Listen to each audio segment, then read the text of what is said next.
Alors, rebonjour, c'est toujours Philippe Jean-Louis, spécialiste de l'immobilier, toujours chez Bouygues Immobilier, hein. Immobilier, Bouygues Télécom pour le téléphone.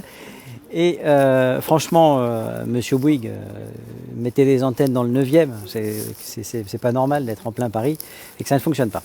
Alors, le bilan du surplace que j'ai fait. Déjà, je me suis fait une petite frayeur, alors c'est Bonjour MM15. Je me suis fait une frayeur avec l'entrepreneur qui m'a dit écoute, il a cassé les clés pour ton rendez-vous de 14h15. Alors vous imaginez bien ma hantise des portes et des serrures, pour ceux qui ont déjà suivi d'autres vidéos. Je lui dis c'est pas possible, c'est un cauchemar. Et en fait on ne s'entendait pas. Moi dans le métro avec mon téléphone, j'ai déjà dit chez qui j'étais, et lui à moto. En fait il avait dit c'est cassé, caché. Donc les clés étaient cachées évidemment. Donc j'ai pu faire mon surplace qui se termine dans 15 minutes. J'ai 2 personnes qui devaient venir qui m'ont gentiment appelé pour me dire qu'ils décalaient le rendez-vous. Bon, c'est pas bien grave. Et la personne qui a dit qu'elle serait là à 14h15 est arrivée à 14h15 pétante. Donc je ne suis pas venu pour rien. De toute façon, je ne viens jamais pour rien parce que ça me permet de vérifier en même temps l'état d'avancement des travaux. Alors, je vous promets que c'est très calme. Pourquoi? Parce que ça donne sur cours et non pas sur la rue. Et voilà, donc le jour où on mettra le contrôle technique pour les 2 roues, ce sera pas mal. Pour vendre quoi? Vous vendre quoi? Mon Dieu. Alors, vous vendez quoi? Je propose à la vente le bien d'une propriétaire qui est un studio avec 2 volumes. La surface est de 15 mètres carrés loi Carrez. Et on est au 13 rue de la Tour d'Auvergne. Je ne sais pas si c'est Louise-Émilie ou Émilie-Louise. Je pense que c'est Louise-Émilie de la Tour d'Auvergne, pour être précis, dans le 9e arrondissement au métro Cadet. Voilà. Et pourquoi je vous disais que je n'étais pas venu pour rien? Parce que ça me permet de regarder l'avancement des travaux qui ont été mis en place pour réparer un dégât des eaux, puisqu'on ne pouvait rien faire tant que ce n'était pas sec. Et ben voilà, et c'est tout. Moi, pas parler bien français, c'est pas bien grave. En tout cas, vous avez un orthographe qui ne correspond pas à votre façon de vous exprimer. Le prix appartement, 166 000 euros. Bonjour André Leduc.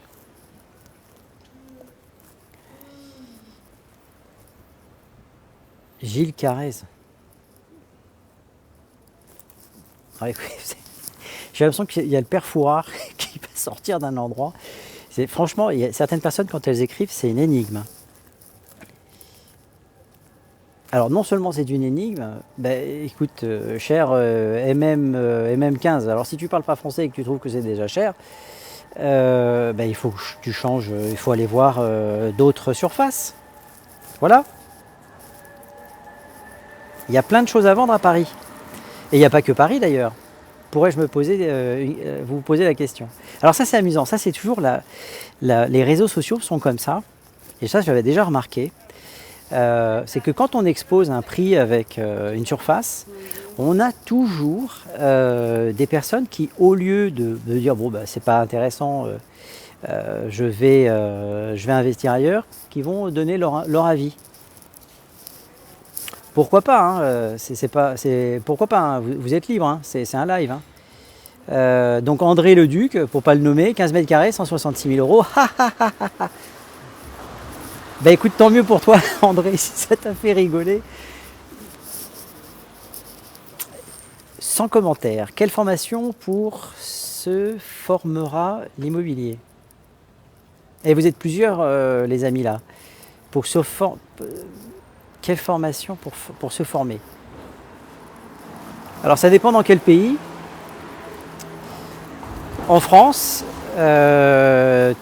vous pouvez être mandataire immobilier. Charge pour vous de suivre 42 heures de formation continue tous les 3 ans. Ah Francis, bonjour. Voilà, donc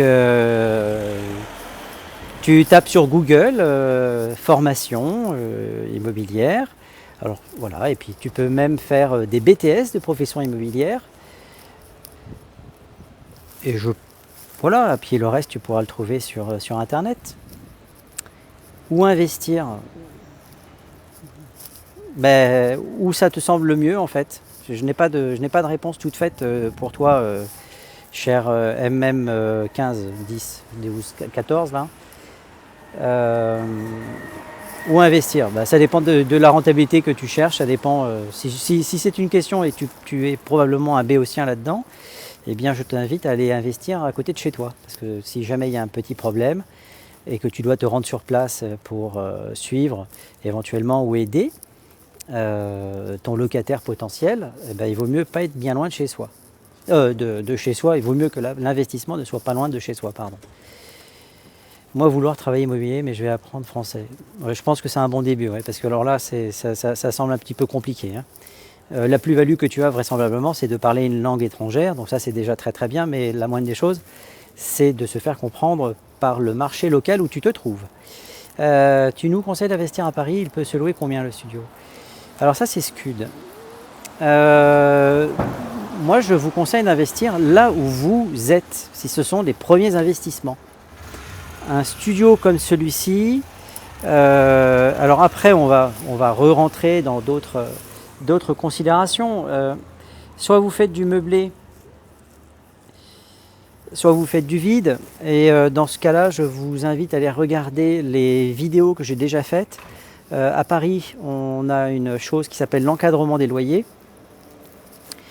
J'ai pas les tables en tête, mais vous avez dessus les loyers potentiels pour rester dans l'encadrement des loyers. Voilà Scud. Bonjour tout le monde, c'est quoi le concept? Alors ça c'est... Alors je suis désolé, j'ai pas mes lunettes. Renard 93. Le concept il est simple, c'est que moi je fais de l'immobilier depuis 1999 et je partage avec vous mon quotidien, alors les bonnes, les mauvaises aventures, de préférence les bonnes, mais il ne faut pas se mentir, comme dans tous les métiers il y a des moments difficiles. Et là je fais un sur place jusque 16 heures.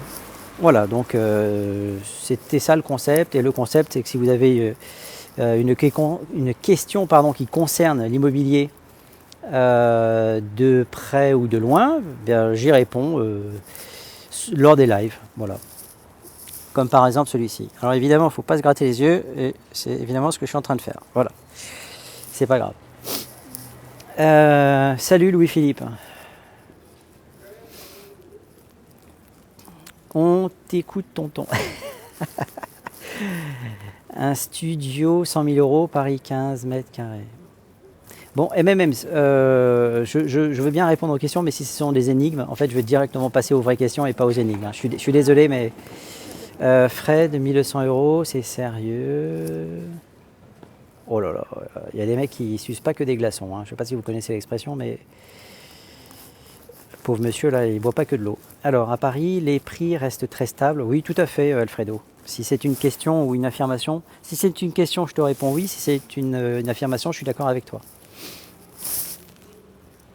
Non mais le mec, on se croirait aux Jeux Olympiques, c'est pas de la descente, c'est... Voilà, c'est triste. On ne devrait pas rigoler. Bon, alors... oui, Alfredo, tu as raison, les prix restent stables. Voilà, il y a une la palissade, hein. Tout ce qui a des défauts, les prix vont baisser, mais ça a toujours été le cas. Tu peux me donner 100... Ah, c'est pas mal. Maintenant, les commentaires qui sont un peu scabreux ou machin, mais on va les approuver, on s'en moque. Voilà, comme ça, vous verrez, chacun assumera le niveau. Alors, quand tu achètes un immeuble pour louer des appartements, est-ce que des cotisations à payer? Alors, la source, comme avec les sociétés. Quand tu achètes un immeuble pour louer des appartements, est-ce que tu as des cotisations à payer? Des cotisations? Je pense que le terme n'est pas forcément bien choisi. Je ne comprends pas la question, donc... Pourquoi j'ai pas de réponse? Bah, tout simplement parce qu'il y en a pas mal. Non mais j'adore. Alors, pour ceux qui sont un petit peu pressés, alors il y en a parfois aussi qui posent des questions, qui m'appellent directement. Et ils ont raison, hein, puisque je donne mes coordonnées et qui me disent, ben voilà, qu'est-ce que vous pouvez me dire? Récemment, j'avais ça sur un appartement dans le 15e. Alors, vous m'excuserez quand même, mais si j'ai du temps à vous donner, là par exemple, ça ne me coûte rien, puisque j'attends sur place. Vous voyez, encore 5-10 minutes pour les retardataires. Je le fais avec grand plaisir. En revanche, vous comprendrez que puisque je ne vous fais pas payer, et c'est bien normal parce que je ne vois pas qui paierait pour poser des questions, enfin, et encore, hein, chacun fait ce qu'il veut, eh ben, je vais mettre la priorité sur ce qui va me permettre éventuellement de payer mon téléphone à la fin de l'année, mes factures et éventuellement partir en vacances ou payer mes charges. Hein. Et donc, pour celui qui ne paye pas et qui dit oh, où est ma question, où est ma réponse, ben, je vais te dire gentiment, ben, vous savez, je fais aussi, non pas du coaching, mais il y a des personnes qui me payent pour amener à terme des dossiers. Donc si c'est vraiment des dossiers comme ça et que vous tenez à avoir des réponses, c'est pas très cher, hein, c'est 100 € de l'heure. Hein. Donc si le fait de poser une question gratuitement sur un live où la bienveillance règne et vous n'avez pas une réponse à la seconde, vous êtes insupportable, je le comprends tout à fait. Envoyez-moi vos dossiers et je vous facturerai le temps passé. Quand tu loues des appartements, est-ce que tu payes des impôts, cotisations à l'année? Alors la source, je ne sais pas dans quel pays tu es, mais effectivement en France, on est dans le pays où on paye des taxes, des impôts, et effectivement on paye des impôts sur les revenus que l'on encaisse. Les loyers, ce sont des revenus. Voilà. Donc effectivement, je vais mourir de froid. Il y a non, mais à Nancy, pourquoi ça a augmenté autant de 700 après doublé? Autant de 700 après du double sur un 250 000 € de côté, j'ai 5 appartements en location, j'achète ma résidence principale. Si le fait d'avoir tes 5 appartements en location, si les revenus que ça génère et que tu as fini de payer tous les crédits, donc c'est des revenus, tu gardes entre guillemets l'intégralité avant impôt, évidemment. Qu'est-ce qui t'empêche d'aller acheter ta résidence principale? Il y a effectivement 2 écoles. Il y a l'école où on achète en premier sa résidence principale, mais ça grève votre capacité d'emprunt pour la suite. Et il y a celle qui va dire achetez plutôt, restez locataire, ça vous coûtera vraisemblablement moins cher. Hier, je crois que c'était, je ne sais pas qui expliquait ça, louer un appartement à Paris de 50 mètres carrés. Ça coûte 500 000 € en moyenne, ce qui n'est pas faux. Le louer, ça vaut entre 1250 et 1500 € si on reste dans l'encadrement des loyers. Et en revanche, si on prend un crédit, on sera vraisemblablement autour de 3000, 3500 €. Le fait de louer, ça vous fait un différentiel de 1700, 1500 € que vous pouvez réinvestir dans d'autres projets, notamment d'investissement. Donc je dirais que les 2 écoles s'adressent à des personnes différentes, mais c'est pas une mauvaise idée non plus. 1200, c'est la folie pour 60 mètres carrés, Fred. Alors 60 mètres carrés à louer à 1200 €, ça n'existe pas dans Paris. Hein. Si vous voyez ça, c'est...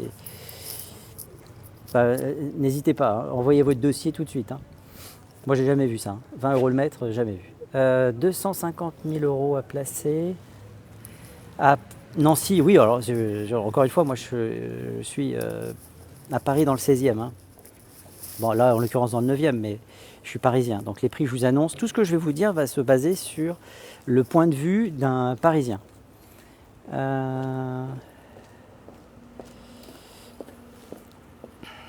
250 000 € à placer à Paris, ça vaut vraiment le coup en loc, ou mieux veut tenter des OP MDB, des opérations de marchand de biens avec 250 000 €. Certainement pas à Paris. Hein. Je ne suis pas un spécialiste des opérations de marchand de biens, mais en général, si on veut sortir du cash, il il faut se lancer dans des opérations où on peut sortir un peu plus d'argent que ça. Enfin, je vous parle des clients avec qui je travaille. Hein. Alfredo, Paris, 10 000 euros. Oui, en moyenne, c'est 10 000 euros le mètre carré à Paris. Mais ça augmente de 50% en un an, chef, en meublé. Lorsque vous vous répondez les uns les autres, je vous invite à mettre un petit arrobase devant, comme ça on sait qu'il y a une discussion. Je pense que il y a Alfredo et Vénus qui sont en train de se parler. Et ils ont bien raison, hein, c'est tout à fait l'objet aussi, et merci de partager votre discussion. Alors, qu'est-ce que c'est? J'essaie de remonter un petit peu. Copain écrit pour moi. Waouh! Il voulait demander si le meublé est plus intéressant que le vide. Pour le moment, oui, les lois sont en train de changer, donc entre la location vide et la location meublée. Encore une fois, il y a plusieurs écoles. Vous avez ceux qui ne jurent que par le meublé et ceux qui ne jurent que par le vide. Donc je vous invite à aller regarder les vidéos pour ne pas redire en fait ce qu'ils ont déjà dit. Lorsque vous êtes sur de la location vide, c'est du long terme, donc ce sont des baux de 3 ans. Si on reste sur des baux classiques avec des personnes morales et non pas des personnes, des personnes physiques et pas des personnes morales, pardon. Donc c'est un bail de 3,69. Vous avez effectivement un loyer qui sera moins élevé, mais vous avez une rotation des locataires qui est moins élevée également. En meublé, et je parle de meublé et non pas de saisonnier, parce que le saisonnier, il y a une guerre ouverte à Paris contre les locations meublées type Airbnb, type meublé saisonnier. Ça c'est autre chose, on est sur des baux de 1 an maximum, renouvelables, avec des loyers qui sont un peu plus élevés évidemment, et une rotation qui fait que par définition le locataire change chaque année. Voilà. Après c'est une question de sous quelle forme vous allez faire vos investissements.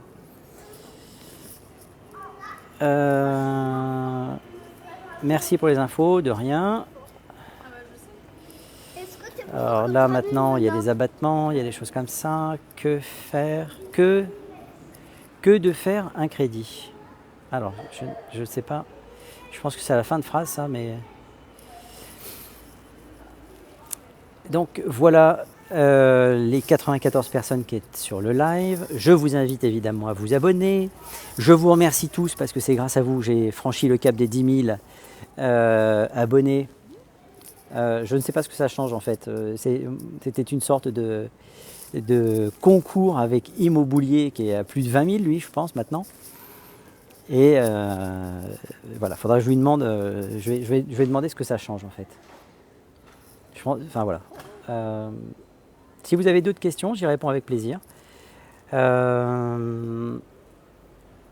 Si, alors j'ai pas mal de thèmes. En fait, il y a énormément de choses qui sont en train de se passer là dans l'immobilier, malgré le fait qu'on n'ait pas de ministre du logement. C'est quand même, on est vraiment dans un gouvernement qui dit qu'il y a des problèmes de logement et il ne nomme pas de ministre de logement. C'est quand même vraiment lamentable. Hein. Moi, je ne comprends pas ça. Maintenant, il faut le rattraper aux 20 000. Faut le rattraper aux 20 000. Oui. C'est l'idée. Hein. C'est quoi le nom de votre agence? Alors, mon agence, chère Vénus, c'est une structure juridique qui s'appelle Philippe Immobilier et je suis mandataire immobilier depuis, je crois que ça doit faire 4 ans maintenant. J'ai été agent immobilier, j'avais une agence qui s'appelait Études Doumer, qui était dans le 16e arrondissement et qui a fermé en 2017, voilà, pour des raisons de santé. Donc le nom de mon agence, c'est Philippe Immobilier et je travaille pour un réseau qui s'appelle IAD France. Donc mon agence, en fait, c'est l'outil avec lequel je suis en train de faire ce live, c'est mon téléphone. Voilà Vénus, ma réponse pour toi. Alors on va regarder l'heure. Il est 5. Dans 5 minutes, on va dire qu'on aura attendu les retardataires. Alors ce qui est amusant, c'est qu'il y a quand même quelqu'un qui oui, je suis très intéressé, je suis juste à côté. C'est très souvent, alors ça c'est une chose que je vous donne, hein, si demain vous avez un bien à vendre, vous allez voir que très souvent les plus agressifs, c'est tout de suite, j'arrive, je veux, ce sont ceux qui disparaissent. Alors celui qui veut tout de suite, qui vous exige des horaires, où il faut se plier en 40, etc., en général ça ne va pas au bout.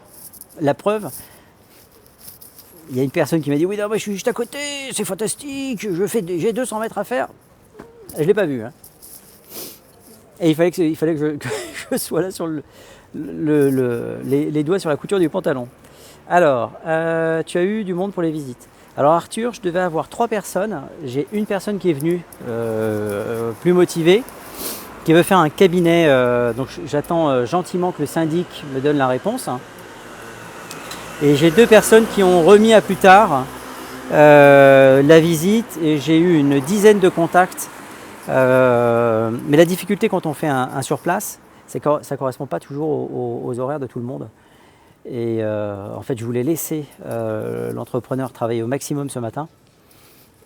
Mais je pense que je vais refaire un surplace. En fait, les surplaces, je les organise de la façon suivante. C'est que là, en rentrant, je vais... c'est marrant, les gens qui écoutent la musique en pleine rue, comme s'ils étaient... je ne sais pas où, en fait. C'est quand même, moi, ça me fascine. Moi, j'ai vécu ça quand j'étais au Panama, dans les années 80. Les mecs, ils avaient des radios sur l'épaule. Ils se baladaient comme ça, là, avec une grosse radio, et ils faisaient chier tout le monde. Mais là-bas, c'était normal. C'était comme ça. À Paris, c'est un peu plus rare, mais c'est, ouais, je sais pas, c'est curieux. Je suis pas habitué. L'obtention des crédits, c'est dur. C'est dur si ton dossier est pas bon, oui. Si ton dossier est excellent, que tu as d'excellentes relations avec ton banquier, c'est pas dur.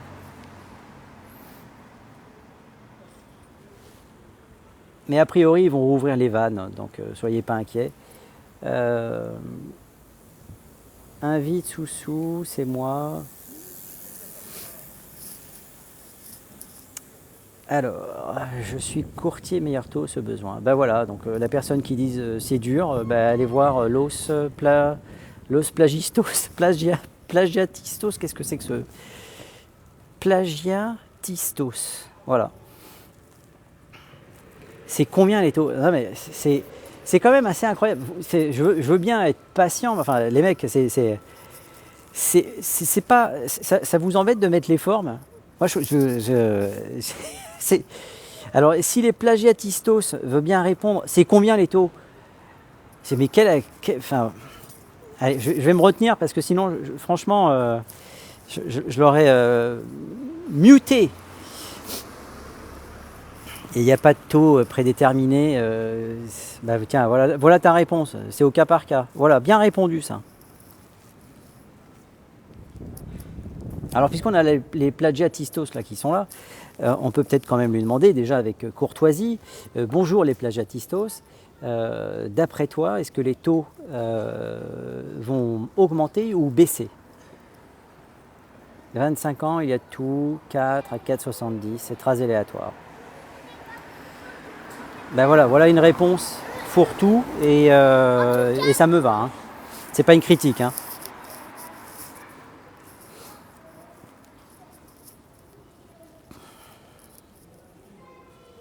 Bon, allez, je vais tenter un truc. Je vais aller fermer la porte. Je pense que ça va.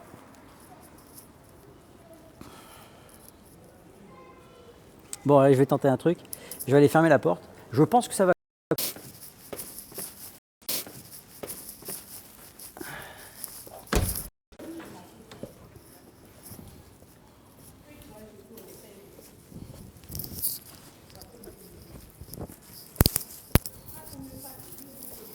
Alors, me revoilà. Donc, on a refermé. J'ai remis les clés pour l'entrepreneur. Écoutez, moi, ce que je vous propose, je retourne dans mes pénates, c'est-à-dire dans le 16e arrondissement. Et on va voir si vous avez des questions qui puissent être posées et voir si je peux y répondre. Et c'est avec plaisir. Ils vont continuer à stagner. Alors ça, c'était pour les taux de crédit. On a sûrement atteint le plafond.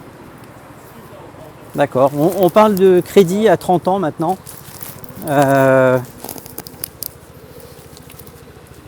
J'ai connu ça, moi, quand j'ai commencé l'immobilier. Je suis pas sûr que ce soit forcément une bonne chose d'aider les gens à s'endetter outre mesure. C'est pas parce qu'on s'endette sur 30 ans que l'obtention des prêts sera plus simple. Hein. Il serait même à souhaiter que ce soit plus dur. Enfin, ça c'est mon avis, hein, parce que sinon après vous allez vous retrouver rapidement surendetté. c'est pas le tout de souscrire un crédit. Après, il faut être capable de le rembourser. Et vous vous engagez sur plusieurs années quand même. 30 ans, c'est quand même très long. On peut transformer une maison en logement. Je sais pas, moi j'ai un petit peu de mal là, avec Mims. Là. Les questions, elles sont incompréhensibles en fait. Est-ce qu'on peut transformer une maison en logement ?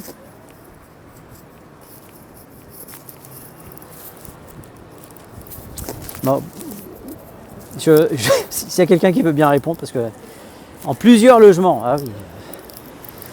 Mais enfin, alors, je veux pas paraître impatient, mais ce sont des questions quand même assez basiques. Et oui, bien sûr, on peut créer des divisions dans une maison. Même dans un appartement, c'est possible. Il veut dire appartement. Oui, tu peux tout à fait diviser une maison, rendre indépendant le rez-de-chaussée, le premier et le deuxième, et évidemment ne pas oublier de créer des escaliers, parce que si tu fermes les accès premier, deuxième, il ne faut pas une corde à nœud pour aller du premier au deuxième.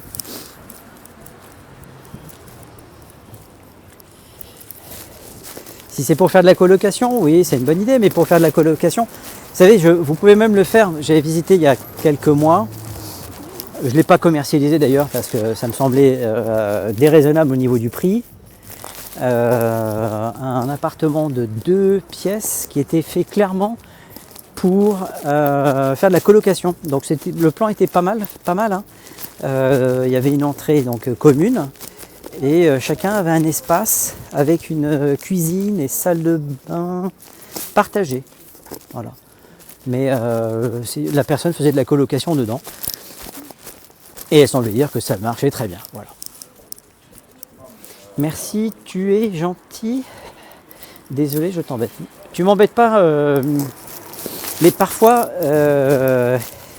c'est pas évident de répondre à des questions qui semblent un petit peu... alors, celui qui devrait s'excuser, c'est plutôt moi, parce que c'est plutôt à moi de me mettre au niveau de ceux qui posent des questions. Donc déjà, si tu ne maîtrises pas la langue française, c'est déjà bien d'arriver à faire écrire par un de tes copains. Et deuxièmement, tu n'utilises pas forcément les bons termes parce que c'est pas ton métier. Donc celui qui devrait s'excuser, c'est plutôt moi. Il faut modifier le contrat dans ce cas. De quel contrat on parle à tout Tao ?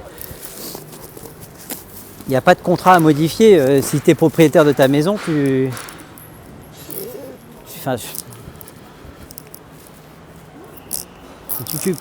crains que tu sois en train de parler de sous-location. Je ne vous parle pas de sous-location, moi. Alors, toujours... Quoi ? Bonjour. Conseillez-vous de louer pour les JO, pour les JO, un 30 mètres carrés, 2 pièces dans le 2e arrondissement. Alors ça,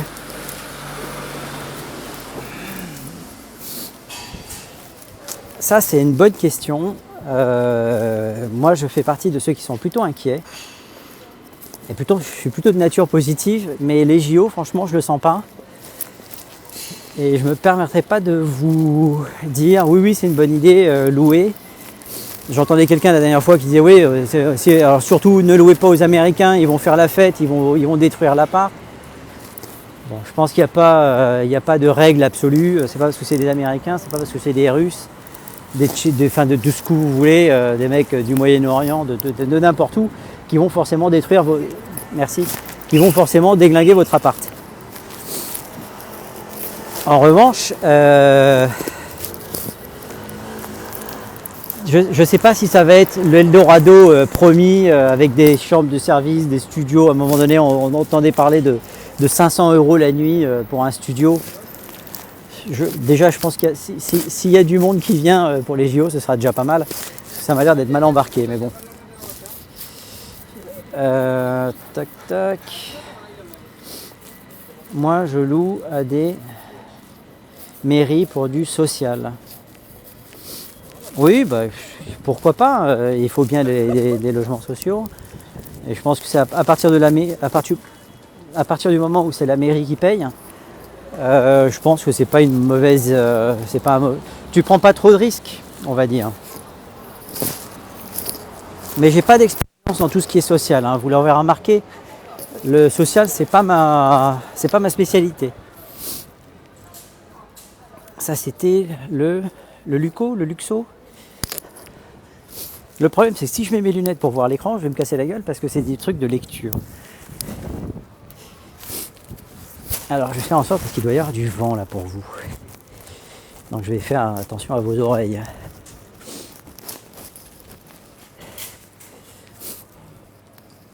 Alors là, vous voyez, on est dans la rue Cadet. Et c'est amusant de voir comment il y a des petits havres comme ça. On vend du bois, on se croirait un peu à la campagne. C'est pas désagréable. Mythe ou réalité que les prix baissent à Paris à cause de la hausse des taux. Alexandre Geneste. Écoute, pour moi c'est plutôt c'est un mythe. C'est un mythe. Si les prix baissent à Paris, c'est parce qu'il y a des problèmes structurels. C'est que les appartements ne sont pas forcément en bon état. C'est parce que les architectures ne sont pas à la mode. J'ai fait une vidéo là-dessus. D'ailleurs, on a baissé le prix d'un appartement que j'ai dans un immeuble. Alors, on a un cycliste qui a la gentillesse de se signaler.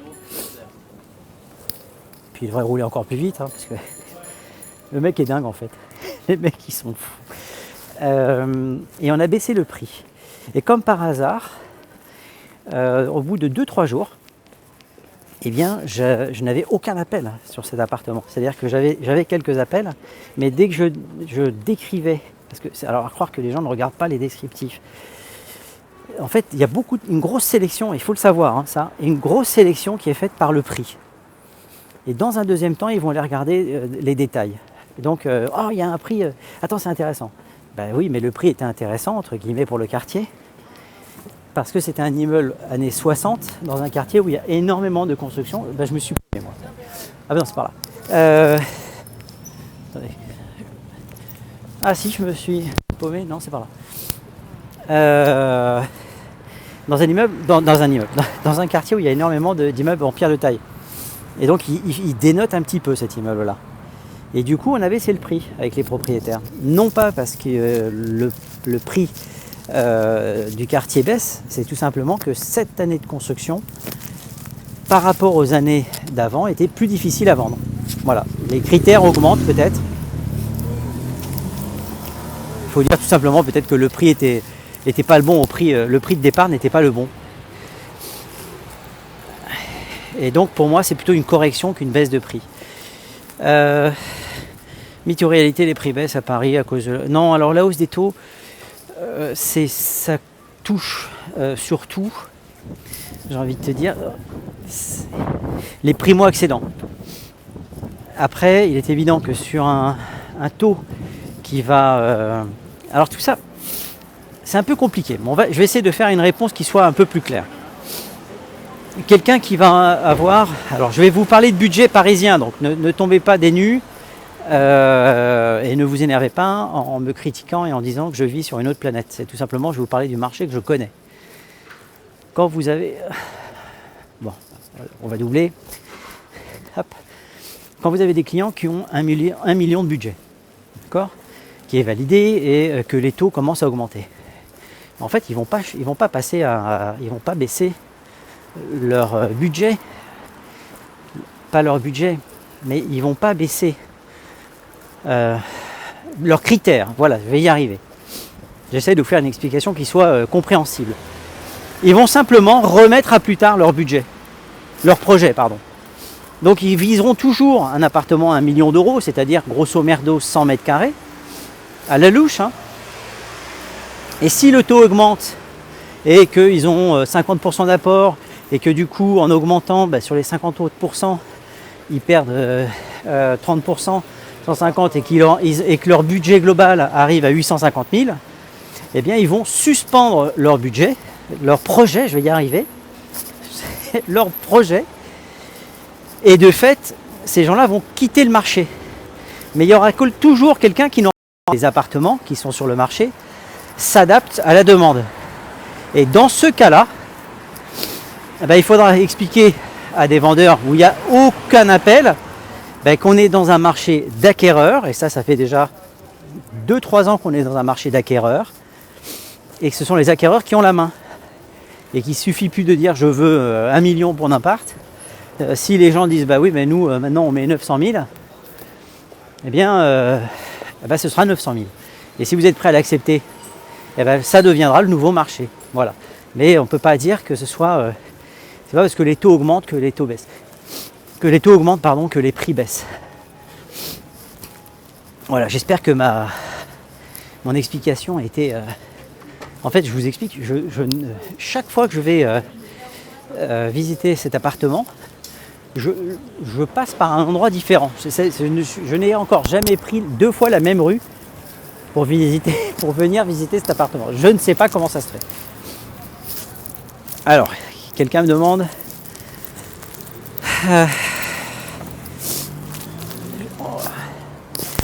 l'investissement sur le viager, intéressant, oui, c'est toujours intéressant, mais c'est encore autre chose ça. Ça n'a rien à voir. Le viager, il y a des spécialistes de ça.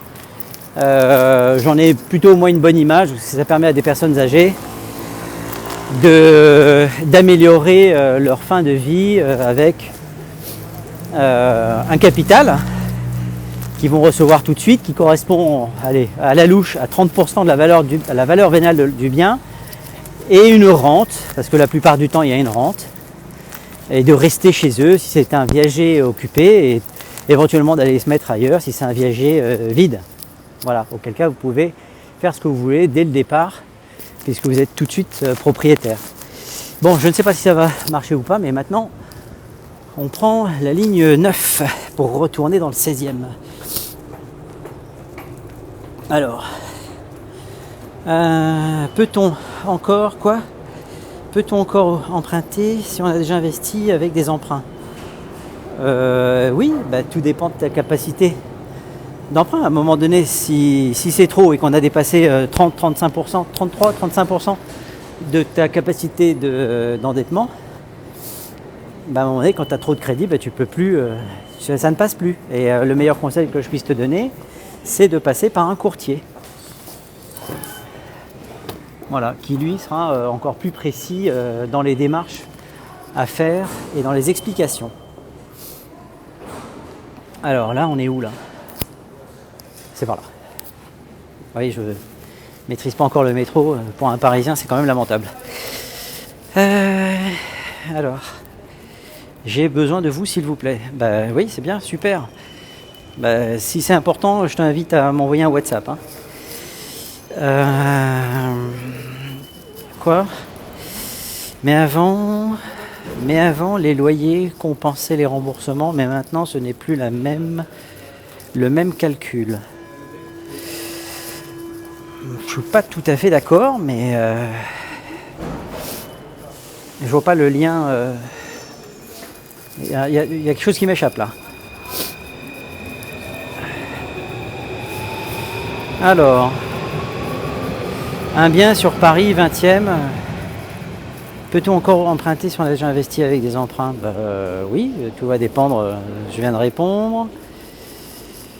Un bien sur Paris 20e, pardon monsieur. Paris 20e.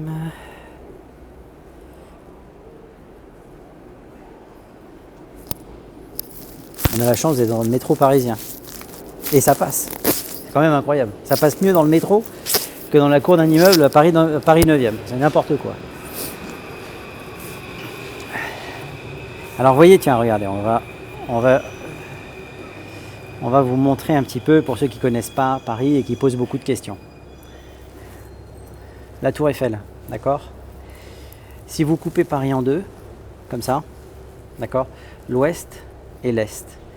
Tout ce qui est à l'ouest est plus facile à louer que ce qui est à l'est, d'accord? Et tout ce qui va être dans cette partie-là, vous voyez ça là, cette portion-là, comme ça là, c'est ce qui est le plus facile à louer. Après, vous avez des quartiers qui sont particulièrement chers, le 6e 6e arrondissement qui va être très demandé aussi. Et après, vous avez le quartier un petit peu bobo, qui est là où je suis, d'accord, où on a un mélange de beaucoup de choses. Bon, alors je vais essayer de ne pas louper le métro. Hop là, en direct. Voilà, alors là, je suis pas sûr que vous m'entendiez bien, parce qu'on a une dame attends, je vais m'éloigner. Pardon. On assiste aux conversations de tout le monde. Alors, et je vais essayer de déranger personne. Est-ce que vous m'entendez bien comme ça?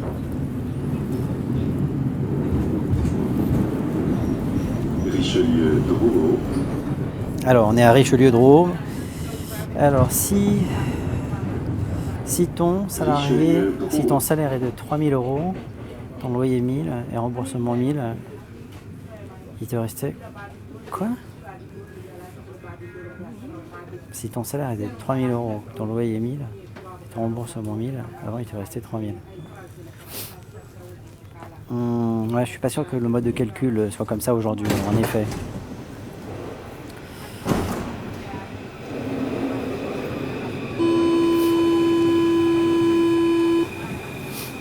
Alors, pour des raisons évidentes, vous comprendrez que je n'accepterai pas des lives sur ce live, parce que ça va être inaudible. Déjà, je suis même pas sûr que vous m'entendiez là. Est-ce que quelqu'un peut avoir la gentillesse de me dire si vous m'entendez?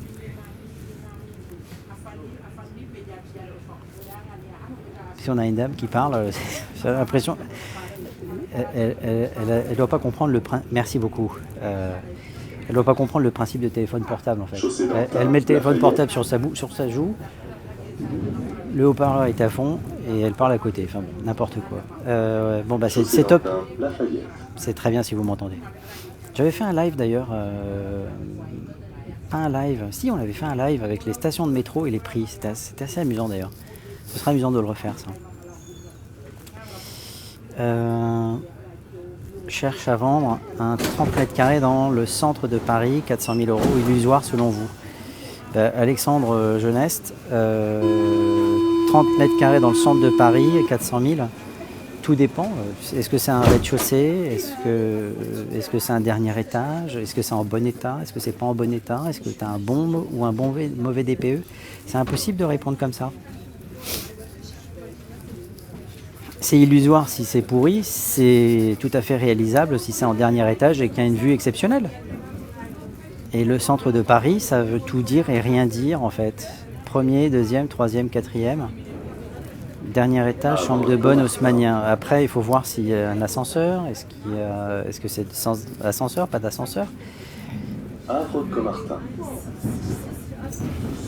Alors métro Bourse, je vois bien, oui. Dernier étage, chambre de bonne.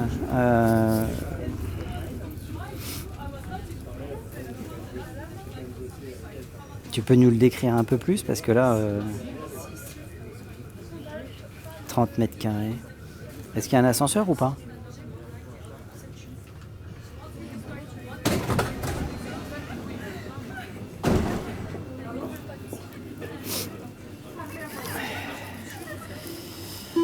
Bon, on ne saura pas s'il y a un ascenseur ou pas. Ah si, ah oh là, ouais, ascenseur jusqu'au 4e, d'accord, ça commence. Alors déjà la première question, pourquoi tu vends?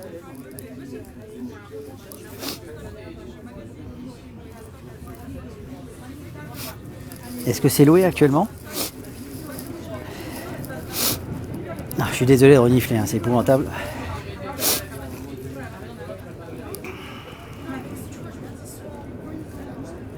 Alors, Saint-Augustin. Alexandre, est-ce que tu le loues actuellement ou c'est vide? D'accord. Et c'était loué?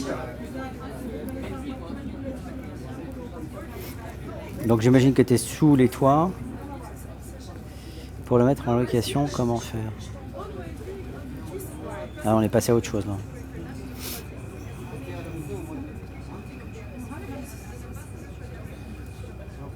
Alors j'ai pas d'avis préconçu, hein, mais 30 mètres carrés, si l'ascenseur va jusqu'au 4e, il faut sortir, machin, c'est typiquement quelque chose qui pourra intéresser un investisseur. Après, vous avez bien vu que les normes, on va laisser ça se fermer, que les normes sont particulièrement et de plus en plus compliquées à respecter pour les propriétaires, et donc la rentabilité de moins en moins intéressante.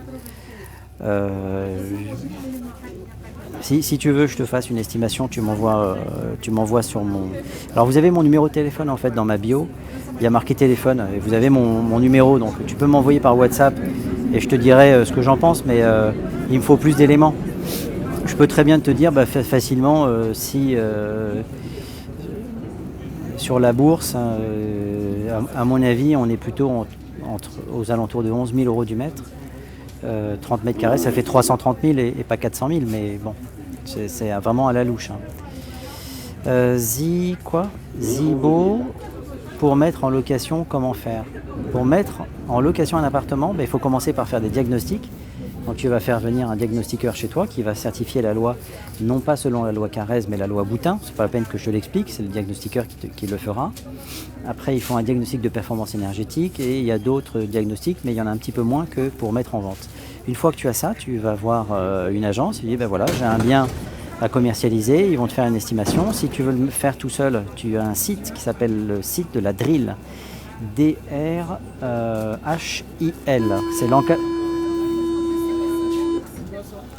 C'est l'encadrement des loyers à Paris. Tu tapes ton adresse, le type de bien, ça va te donner le prix. Et puis après, en avant Guingamp, donc tu peux soit le faire tout seul, soit le mettre dans le particulier à particulier, par exemple, ou autre support, Le Bon Coin ou que sais-je. Tu prends de belles photos et tu fais tes visites. Et puis je t'invite très clairement à prendre une garantie loyer impayé, puisqu'en France on protège les locataires de façon très importante. Alors Alexandre, 2 DPE peuvent quoi 2 DPE peuvent... Bon, j'ai pas le choix, je vais mettre mes lunettes, c'est une cata.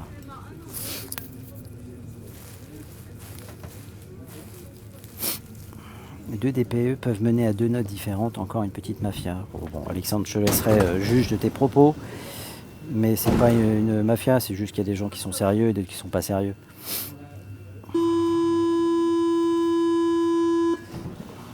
Mais de rien, Zlor 93 200.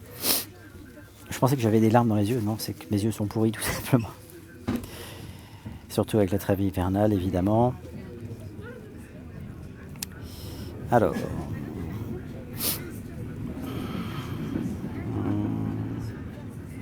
on a Diego de la Vega qui vient de nous rejoindre. Alors, je vais voir si j'ai loupé des questions. J'ai pris votre numéro de téléphone, je vous appelle quand? Franklin Roosevelt. Écoute, il est 16h30. Franklin Roosevelt. Je veux bien que tu m'appelles vers 18h s'il te plaît, parce que j'ai un petit peu de travail après mon surplace là. Il faut que je rappelle et je redonne d'autres rendez-vous. Donc 18h, Zlor, si ça te va. Pas plus tard, parce que je mets ma casquette de chef de cuisine pour ma fille à partir de 18h. Donc, après ton appel, je veux dire. Donc Zlor, voilà, tu peux m'appeler, il n'y a pas de problème. La bijouterie Sultana.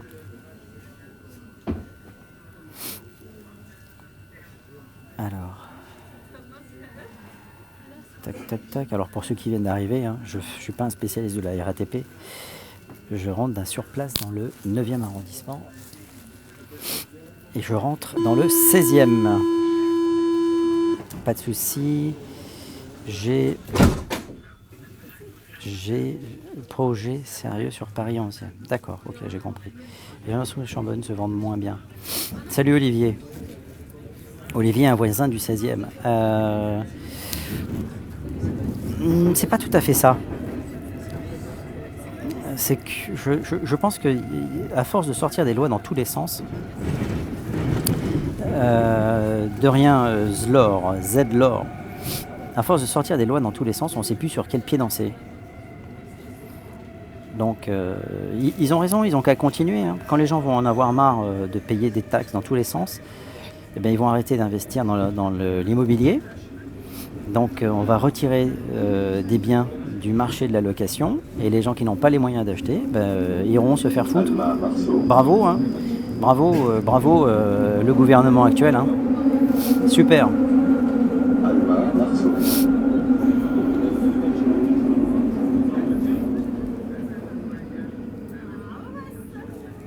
Alma Marceau.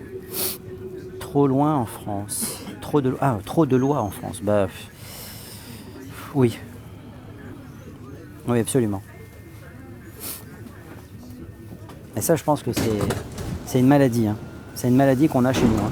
On fait des lois. On ne se contente pas d'appliquer ce qui existe déjà. Je me demande d'ailleurs si les gens savent qu'il y a déjà des lois. Mais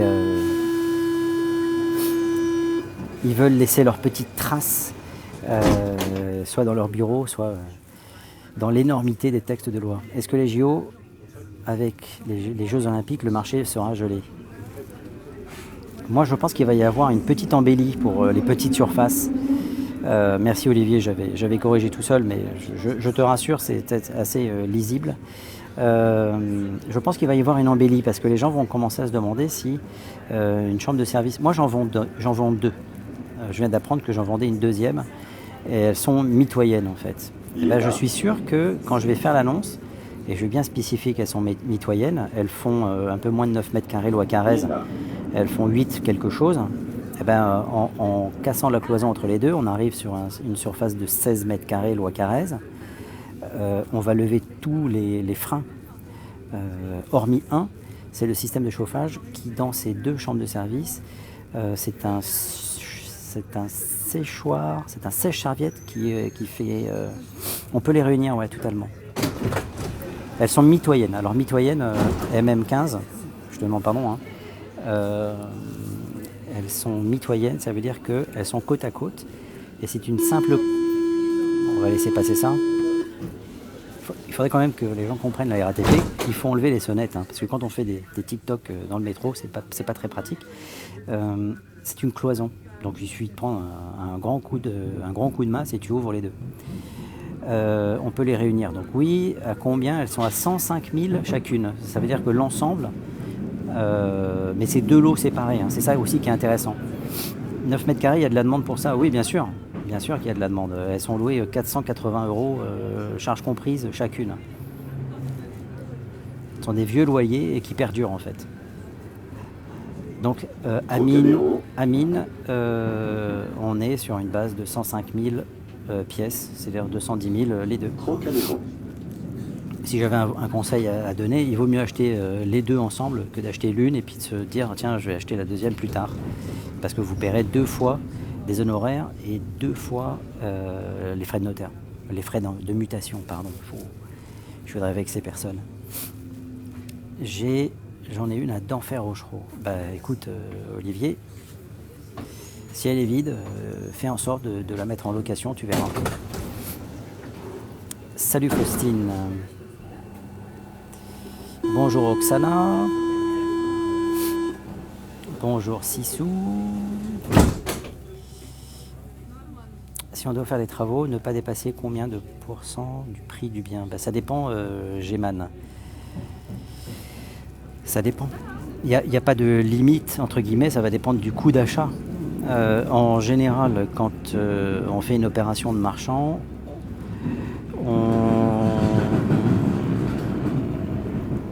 c'est-à-dire que si tu achètes au prix du marché, c'est très compliqué.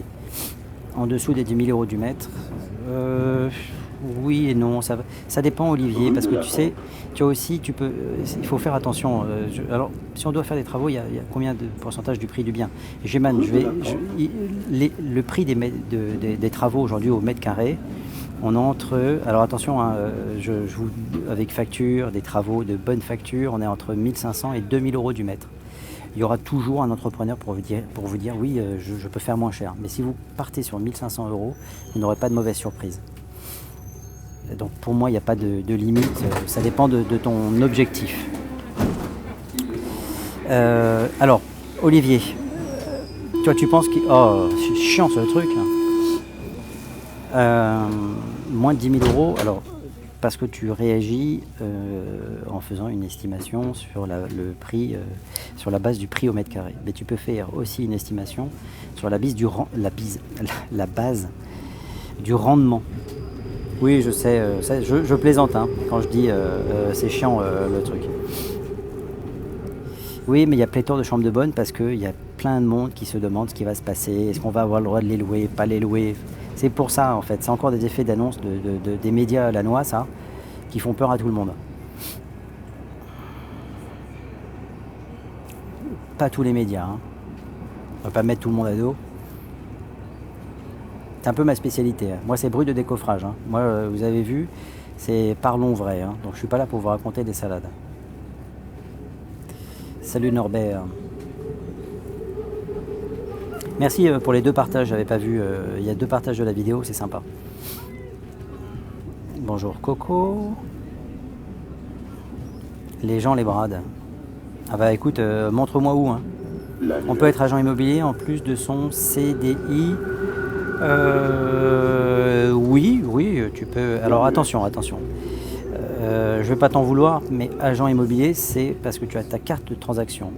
C'est un écart de langage qui est même communément fait par des mandataires qui disent je suis agent immobilier. Je me permets de leur dire qu'ils ne sont pas agents immobiliers. J'ai été agent immobilier, je ne suis plus agent immobilier, je suis mandataire. Voilà, je fais exactement le même travail. J'ai pas les mêmes responsabilités. Ça s'arrête là en fait. Et je ne peux pas rédiger moi-même. Enfin, je vais descendre à la muette, finir en marchant, ce sera plus agréable pour vous. Par exemple, je ne peux pas rédiger une promesse moi-même et recueillir des signatures. Voilà. Ça, c'est pas possible. Et je ne peux pas encaisser des fonds directement lors d'une transaction. Ça a beaucoup baissé. Olivier, il faut faire attention. Moi, j'aime bien quand on dit ça a beaucoup baissé, mais donnez-moi des chiffres et on pourra regarder si ça a baissé et évolué. Pour ceux que ça intéresse, vous avez un site qui s'appelle Castorus. Castorus, vous prenez n'importe quelle annonce, ça marche 90%, hein, vous la mettez, vous avez l'historique de l'annonce. Et vous pourrez voir si ça a baissé ou augmenté ou pas. Et notez bien une chose, c'est que ce qui est intéressant, c'est de connaître le prix de départ et de voir si le prix de départ était cohérent ou pas. D'accord ? Moi, j'ai eu un appartement à vendre. Je dis j'ai eu parce qu'ils ont a priori, ils vont signer une promesse. On verra, je leur souhaite en tout cas. Ils sont partis beaucoup trop haut. Parce que pour eux, leur appartement, c'était Versailles. Quand je suis arrivé, c'était pas Versailles. C'était Versailles il y a longtemps. Mais c'était dans l'état d'un château en province, c'est-à-dire complètement à refaire. Donc ça valait pas le prix. Là, ils ont baissé le prix de façon importante et ils ont réussi à avoir une proposition. Voilà. Mais c'était pas le prix au départ. Donc si on regarde ça et on dit ah bah oui, bah ça a baissé, je dis n'importe quoi, c'est passé de 1 million à 840. Mais en fait, ça n'a jamais valu 1 million. C'est ça le problème. Et c'est pour ça qu'il faut faire toujours attention. Alors là, je suis au métro La Muette, donc dans le 9e, dans un quartier différent, moins populaire, avec des constructions un peu moins bigarrées. C'est-à-dire qu'on est beaucoup plus dans là c'est l'avenue Mozart, avec des constructions beaucoup plus pierre de taille, etc. que le reste. Un 9 mètres carrés, 60 000 balles. Mais c'est où ça ?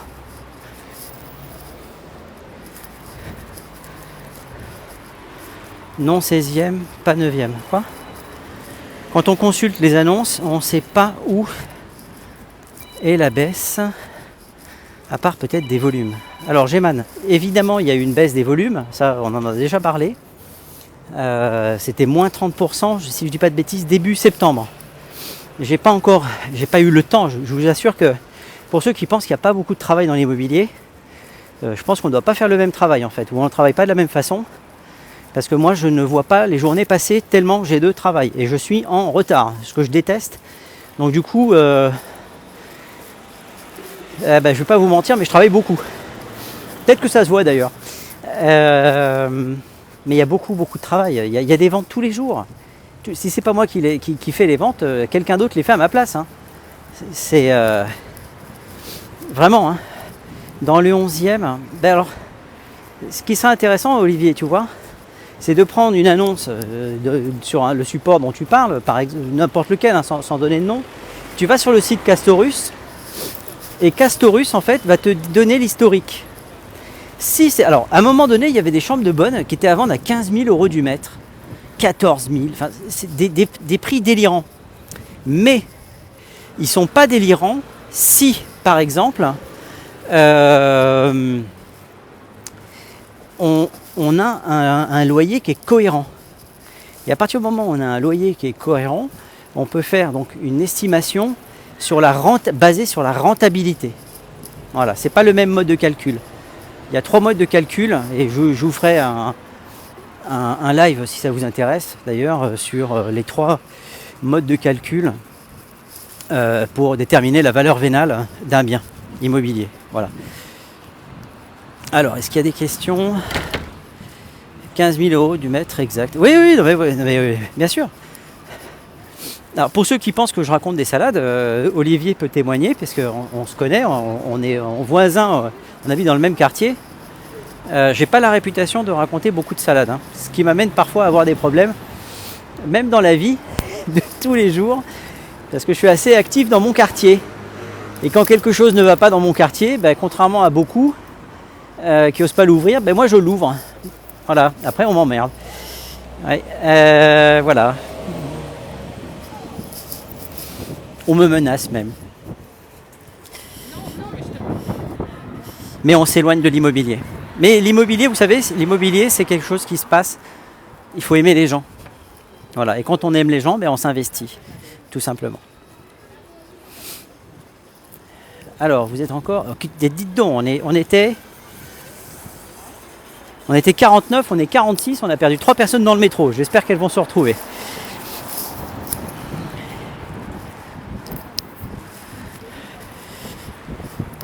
Alors là, on est en train de descendre l'avenue Mozart et je vais couper le live, je pense à la hauteur du métro Jasmin. Alors, vendre un bien occupé, il faut brader. De combien de pourcentage? Alors, un bien occupé, en général, on va enlever environ 25% de la valeur. Voilà. Pourquoi on enlève 25% de la valeur? Parce que ça correspond à l'aléa. C'est-à-dire que votre locataire, admettons, hein, parce que c'est pas avec votre belle-mère que vous vendez l'appartement, c'est pas possible.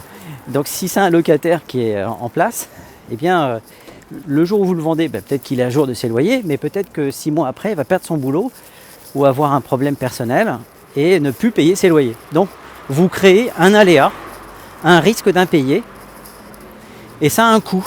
Donc la personne, ben, on ne va pas lui faire supporter ça, donc on va gréver le prix d'autant.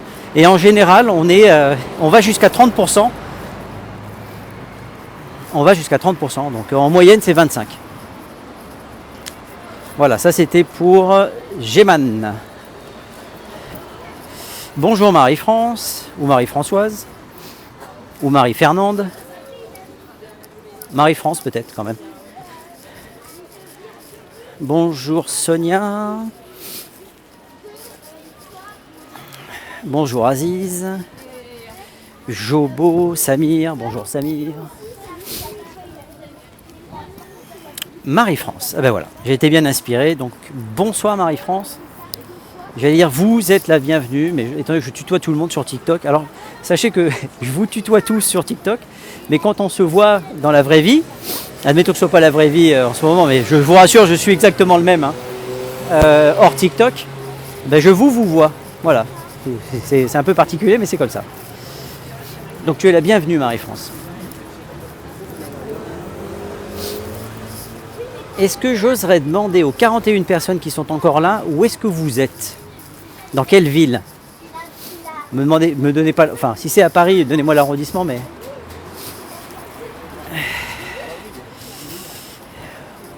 Au moins la ville. De Bayonne. Ah oui, c'est loin. Argenteuil, ça c'est moins... Villepinte. C'est intéressant. Versailles. Ah, c'est une vraie carte de France. Metz. Il doit bien faire froid à Metz. Saint-Denis.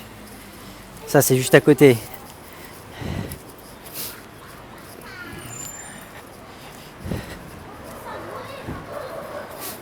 Parce que vous ne le savez pas, mais moi j'ai les statistiques. Et c'est assez impressionnant en fait. TikTok est assez impressionnant. Suis par terre sur une énorme piste cyclable à Michel-en-Jauteuil.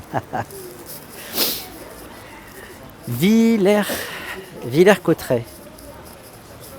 Metz, c'est d'où aujourd'hui? Ah ok.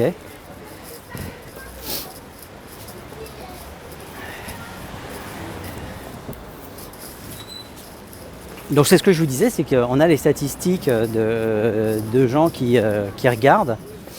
Et c'est énorme en Ile-de-France en fait. Moi je pensais que c'était assez répandu, mais en fait c'est assez précis. C'est assez intéressant à savoir.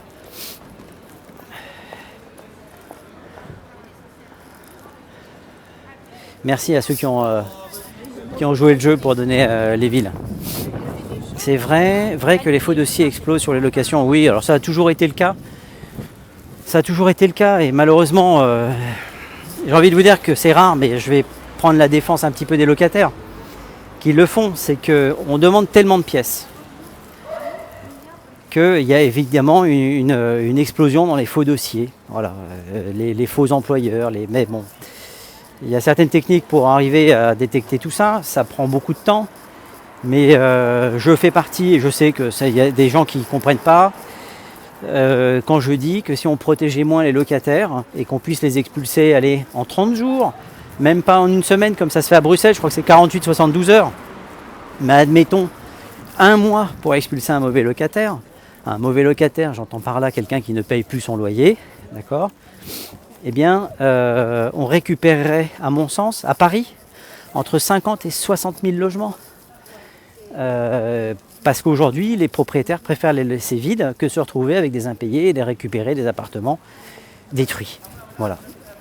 Et du coup, si ces 50 à 60 000 logements arrivent sur le marché, terminez les dossiers où il faut mentir.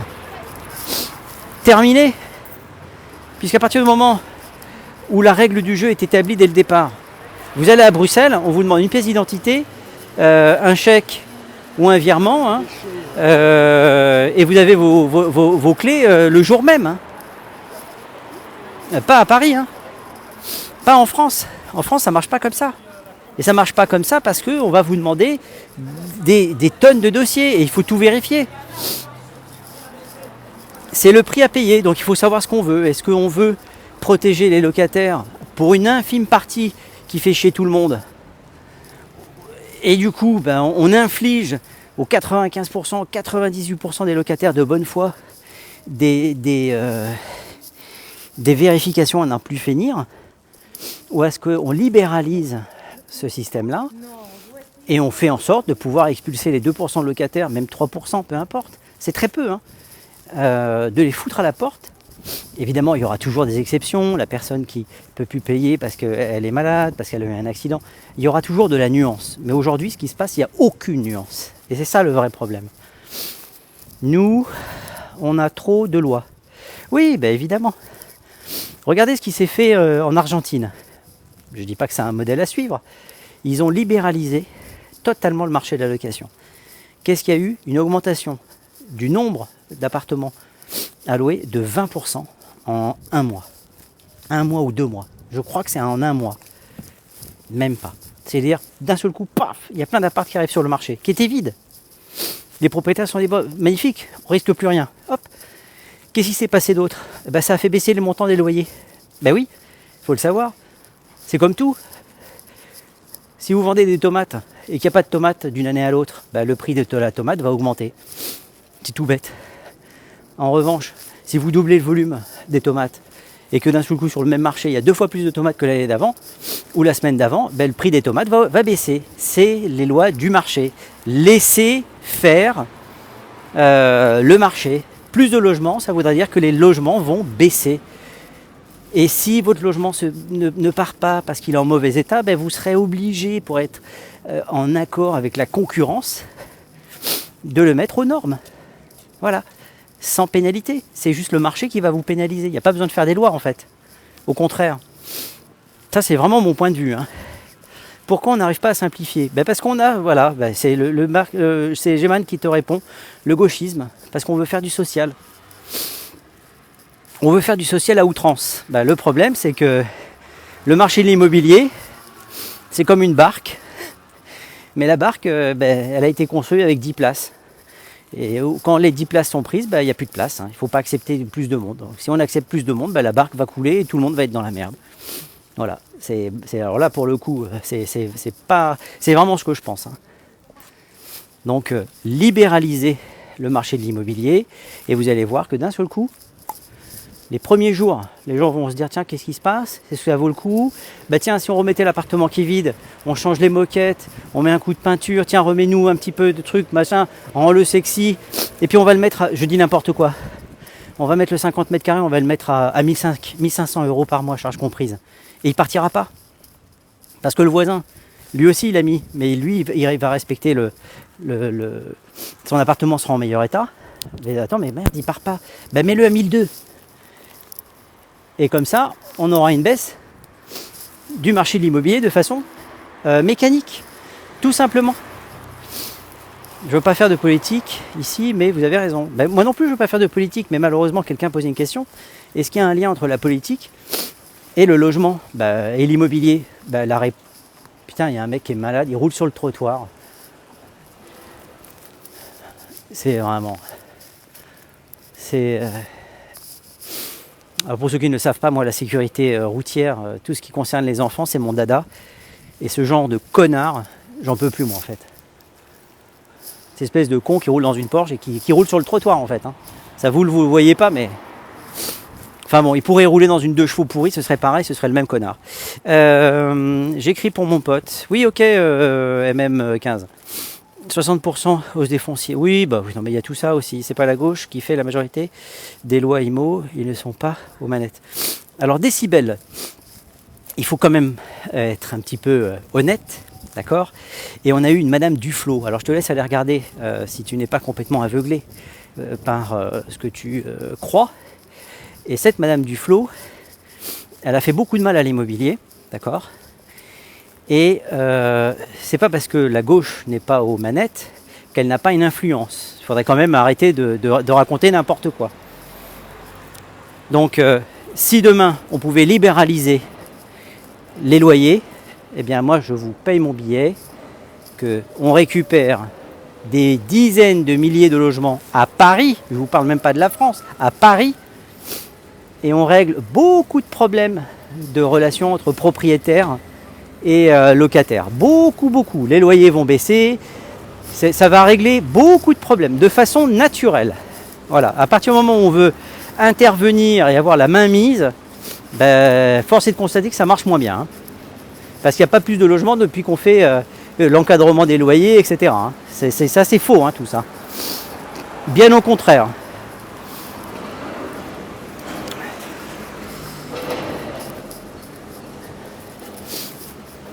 Alors du coup, est-ce que... Quelle heure est-il? Il est 5 heures. Oh là, encore un petit chantier. Camille, maman des terrains. Non, je ne vais plus en visite, je reviens d'une visite, je reviens d'un surplace. Et il faut que je réponde à des mails que j'ai reçus suite à une baisse de prix sur un appartement de 117 mètres carrés qui se trouve rue Erlanger. Normalement, on doit signer une promesse demain, je croise les doigts, pour un autre appartement qui est rue Erlanger, qui était plus petit, qui fait 94 mètres carrés. Ah, tiens, on parlait alors ici, qu'est-ce qu'on a ici?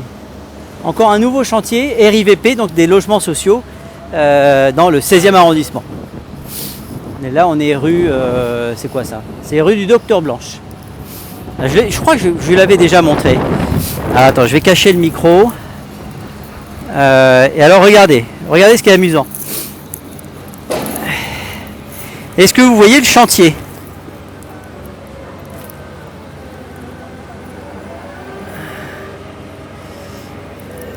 Bonjour et merci de nous représenter aussi bien. Je ne sais pas pourquoi, mais enfin, en tout cas, de rien.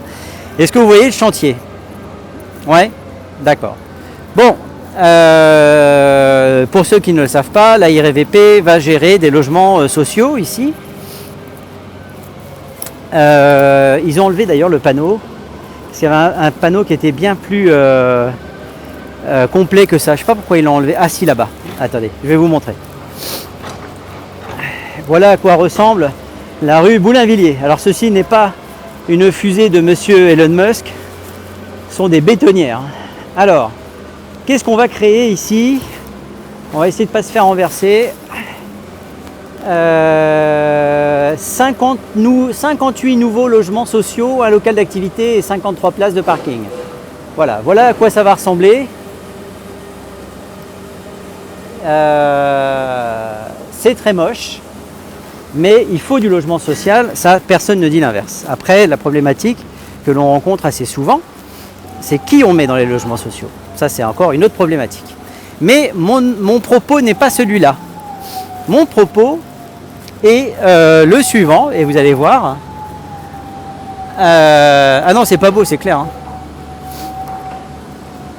C'est clair.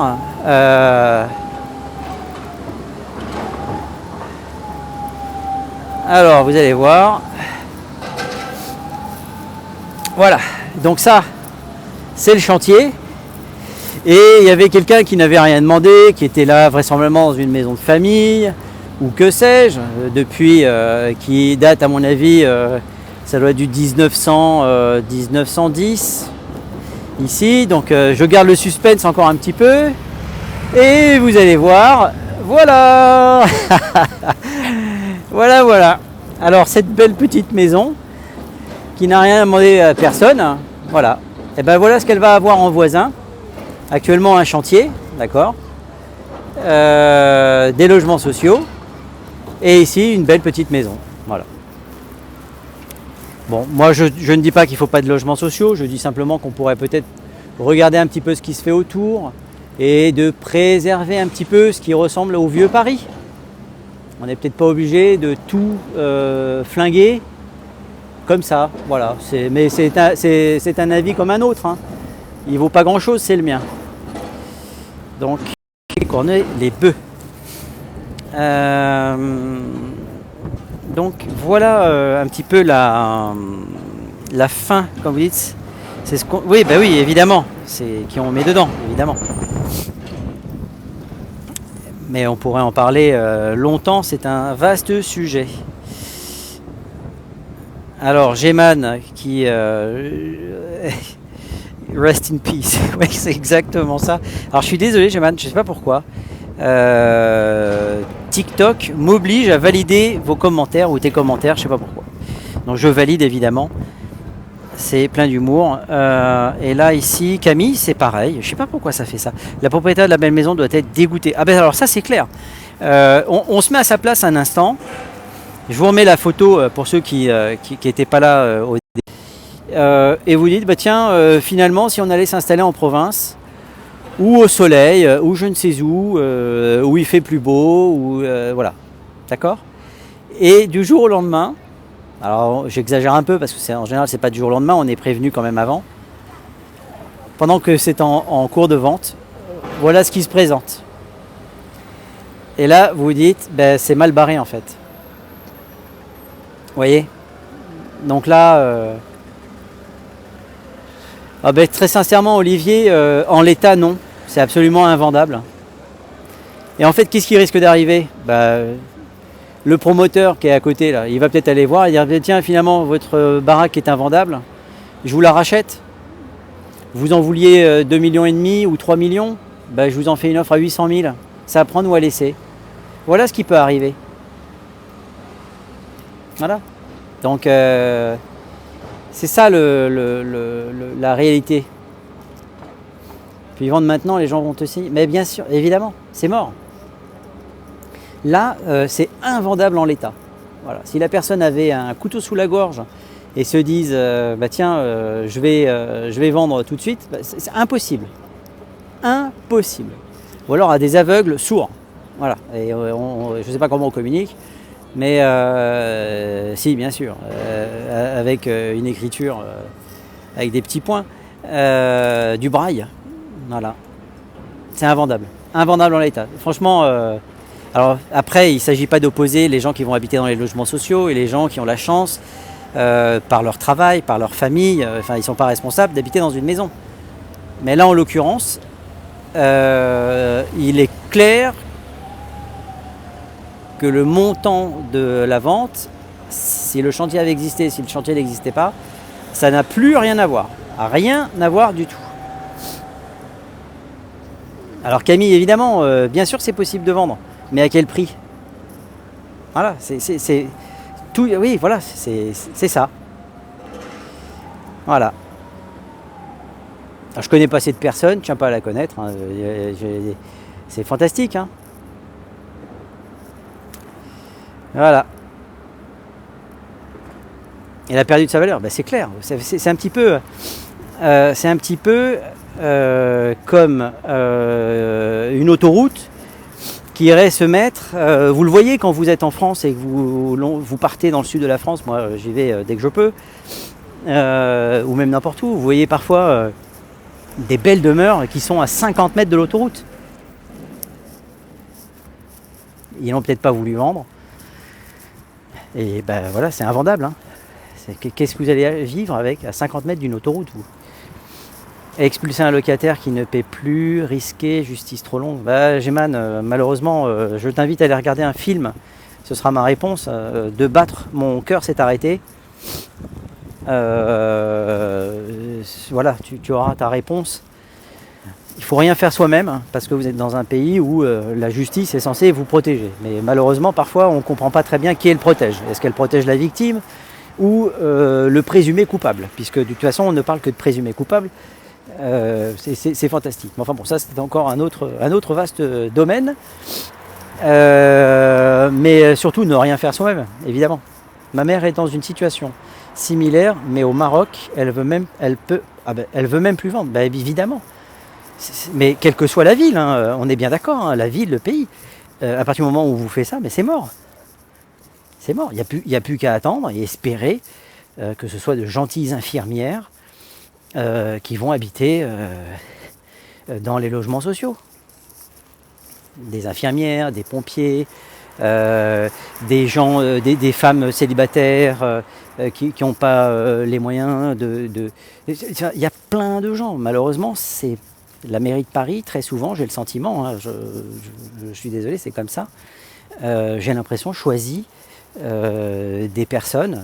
Là, on va arriver devant un HLM qui a été, je vous en ai déjà parlé d'ailleurs, qui est sorti de terre, c'était assez impressionnant. Je vous montre, enfin ça n'a pas d'intérêt pour vous, mais j'ai pris les photos du bâtiment avant qu'il soit rasé. En fait, c'était un terrain vague et qui a été rasé. Il y avait une petite construction dessus et ils ont monté un truc. Force est de constater que les gens qui habitent là, dans ces hôtels particuliers, ils habitent donc à 50-60 mètres d'un HLM et puis et d'un futur HLM à 150 mètres. Est-ce que ça va être une plus-value pour le quartier, pour la rue? Certainement pas. Quoique, tout est une question des personnes que l'on va mettre à l'intérieur. Voilà. C'est aussi simple que ça. Si on met, allez, on va s'amuser un petit peu. Si on met des musiciens de hard rock qui jouent 24 heures sur 24, ça va être là une chienlit. Voilà. Si on met des gens à problème, ce sera un problème. Si on met des gens qui ne sont pas à problème, ce ne sera pas un problème. Voilà. Donc, étant donné que la mairie de Paris a le pouvoir décisionnaire à hauteur de 90% des gens qui occupent les HLM, ça va être en fonction de la politique de la ville de Paris. Voilà. Et encore une fois, personne ne dit qu'il ne faut pas avoir de logements sociaux dans les villes. Ça paraît quand même normal d'avoir des logements sociaux. Voilà. Ça, je pense pas qu'ils mettent des migrants parce que il y a déjà des bâtisses qui sont mises en place pour les migrants. Et de toute façon, il n'y a pas assez de place pour les migrants puisqu'on a une crise de logement en France. Et tu m'amènes sur un autre terrain, mais il est mathématique. Hein. On a 2 millions d'étudiants, on a 300 ou 350 000 logements étudiants. Donc il manque 1 650 000 logements, d'accord? Il manque 1 650 000 logements et on fait venir des gens d'autres pays. Mais on va les mettre où en fait? Moi je voudrais juste comprendre. Si quelqu'un peut m'expliquer où est-ce qu'on met les gens, si c'est pour les accueillir sous les ponts, bah, je trouve pas ça cool. Je voudrais juste que quelqu'un m'explique en fait. Si, en fait, il y a des logements. Mais où? Si quelqu'un a la réponse, franchement, là, si sur le live, là, si quelqu'un peut me mettre la réponse. Hein, non mais MM95, mixité sociale, elle existe déjà.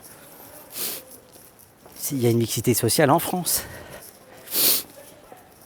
Mais quand tu fais venir, si demain ta maison, quelqu'un a posé une question tout à l'heure, est-ce qu'on peut faire des logements dans une maison? Faire scinder et créer plusieurs logements? Ben, la réponse est oui. Donc si vous avez un château où il y a 100 places et vous invitez 300 personnes, où est-ce que vous mettez les 200 personnes? Vous les mettez où? Dans la grange? Dans les bois? Autour du château? Elles ne sont pas accueillies. Donc c'est ça la problématique. Oui, mais pas dans le 16e. Alors détrompe-toi, il y a déjà dans le 16e, tu as Porte de Saint-Cloud, l'ancien Gosport ou ancien Décathlon, je ne sais plus, qui a été transformé en logement. On ne peut même pas appeler ça en logement, c'est vraiment du précaire, hein, qui a été réquisitionné. Et il y a un autre qui est Bois de Boulogne, évidemment, qui devait durer 3 ans. C'était éphémère, je crois que ça doit faire 7 ans ou ça fera 7 ans, parce qu'à chaque fois ils remettent une pièce dans la machine. Donc c'est un vrai problème en fait, c'est une question de volonté politique. Et après, voilà, ancien Gosport. Merci Olivier. Donc voilà, c'est un vaste sujet qui de toute façon aura une influence sur le prix de votre immobilier. Regardez dans le sud de la France, les gens qui se sont retrouvés à côté d'un hôtel qui avait été récupéré, la moitié avait été récupérée pour mettre des migrants, et l'autre moitié, tous les clients sont partis, et finalement le type il a dû vendre son hôtel pour une bouchée de pain, et maintenant l'hôtel il n'existe pratiquement plus, et c'est pas squatté, mais c'est géré par des associations, et les gens commencent à dire autour, mais c'est une catastrophe en fait. Avant c'était un hôtel, maintenant les gens ils jettent les poubelles par les fenêtres, ils écoutent de la musique, ils jouent au foot, ils ont le droit de jouer au foot. Mais quand tu as acheté ta maison, il n'y avait pas un terrain de foot au bout avec des poubelles au bord de ton jardin. Donc c'est en fait, on a l'impression qu'il n'y a pas d'études d'implantation. Et on s'est dit, bah voilà, on va implanter des gens de façon temporaire au bout de pavillons qui sont là depuis 40 ans. Ça n'a aucun sens en fait. Comment créer des tensions? En fait, c'est à se demander si c'est pas fait pour créer des tensions, ça. Hein. On n'a plus de respect, c'est clair. J'ai vu 2 agences immobilières faire faillite dans mon quartier. Marc, tiens, c'est intéressant parce que on va voir. Alors, il faut faire attention, Marc. Alors, vous m'amenez sur les terrains qui m'intéressent, mais il faut quand même que.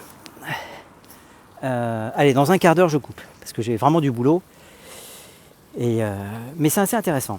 On parle beaucoup. Les journalistes parlent de chiffres purs. Oui, tant d'agences qui ont fait faillite, etc.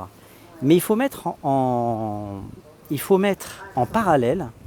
Alors je vais me mettre à l'abri du vent là, parce que je vous assure, je suis rue de Livette, dans le 16e. Voilà, contre un mur comme un fusillé, comme on a pu en fusiller pendant la Seconde Guerre mondiale. Bon. Il ne faut pas oublier que si ça se trouve, en 2023, je dis n'importe quoi, hein, le chiffre n'est pas bon, d'accord, mais c'est juste pour illustrer mon propos. Imaginons qu'il y ait 1000 agences immobilières qui est fermées en 2023. D'accord? Les journalistes vont dire, ben voilà, en 2022, il y a eu 500 agences qui ont fait faillite, et il y en a 1000 en 2023, donc plus 100% de faillite. Ok. Mais il faut mettre en parallèle le nombre d'ouvertures d'agences immobilières qu'il y a eu. Sinon, ça n'a aucun sens. Donc si en 2021, il y a eu plus de 10 000 ouvertures d'agences. Moi j'habite dans un quartier qui est le 16e arrondissement où les agences sont poussées comme des champignons. Mais quand je vous dis comme des champignons, c'est vraiment comme des champignons. C'est moi-même qui ai eu ma propre agence, j'en suis à me demander mais comment ils vont faire pour payer leurs charges. Il y a une baisse de volume, le nombre de transactions qui baisse, les charges sont toujours les mêmes, voire augmentent. Et ils sont de plus en plus nombreux pour une part de gâteau qui est de plus en plus petit. Donc, si on fait un rapide calcul, la part du gâteau pour chacun va diminuer d'autant. Et il y a de plus en plus d'agences. Donc forcément, il va y avoir de la casse. Donc, pour reprendre mon exemple, si en 2021, il y a eu 5000 ouvertures d'agences, si en 2022, il y a eu 1000 agences qui ont fermé, mais encore 10 000 qui ont ouvert, on reste dans une augmentation du nombre d'ouvertures. Moi, ce que je voudrais savoir, c'est quel est le nombre d'agences qui a réellement ouvert en 2023, puisqu'on doit avoir les chiffres maintenant, le nombre qui a fermé en 2021, et on dira 10% des agences sont fermées, 15% des agences sont fermées. Ça, ce sont des chiffres qui parlent. Voilà, c'est juste une petite parenthèse. Allez, il y a quelqu'un qui demande à monter sur le live. Je ne vais pas le faire parce que après je suis piégé. Allez, je ferme dans 5 minutes. À mon avis, peu d'agences ont ouvert en 2023. Alors Marc, c'est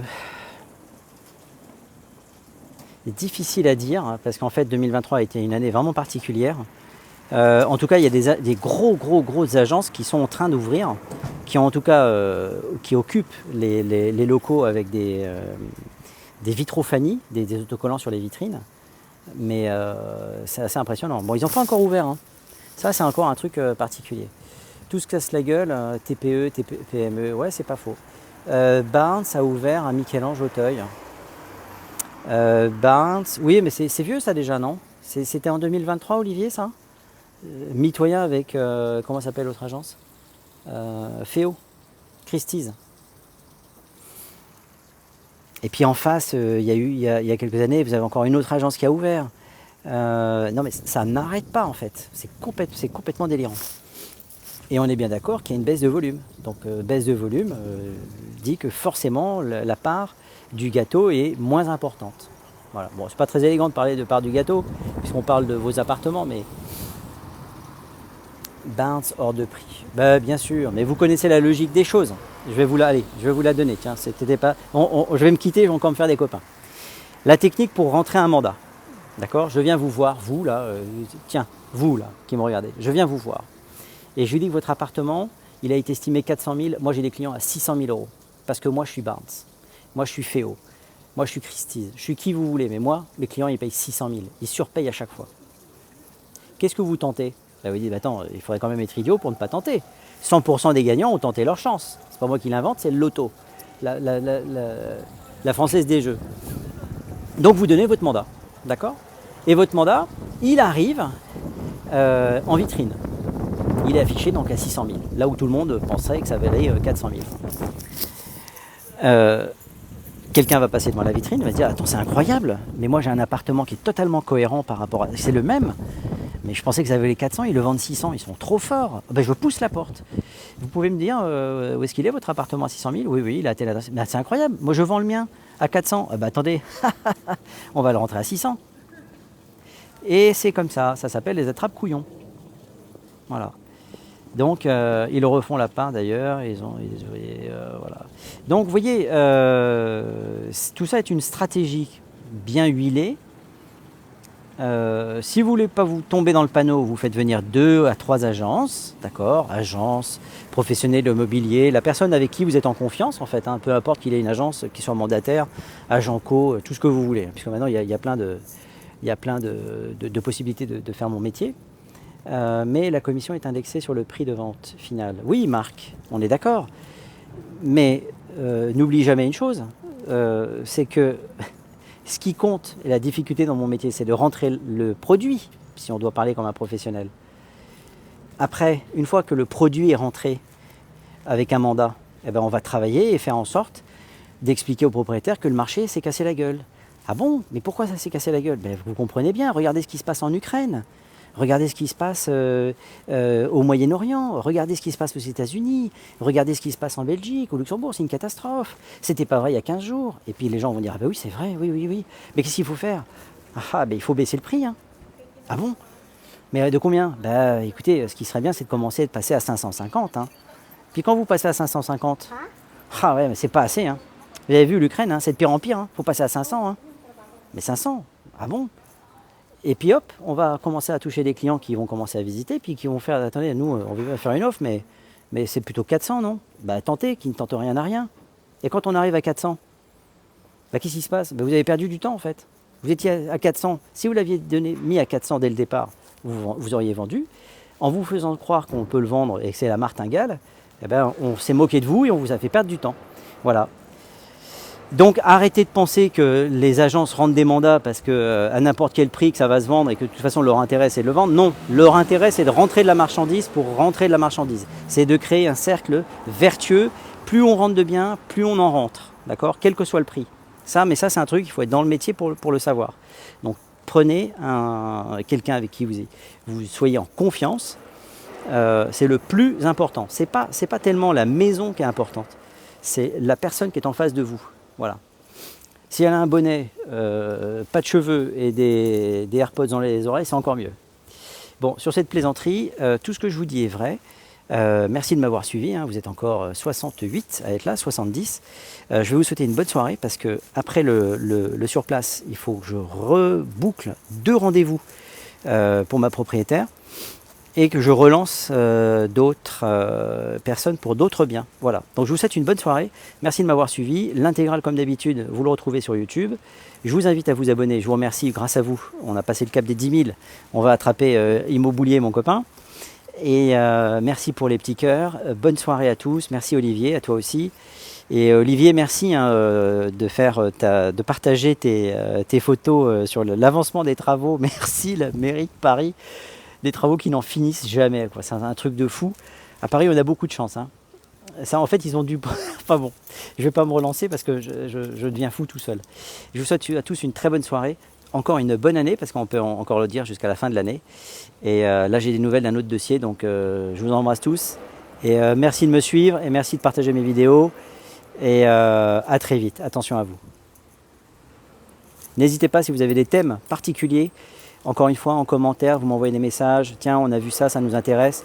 Et je vais vous sortir une vidéo sur un truc qui m'a fait tomber par terre. C'est vraiment, on marche sur la tête dans notre pays, je vous le dis. À bientôt.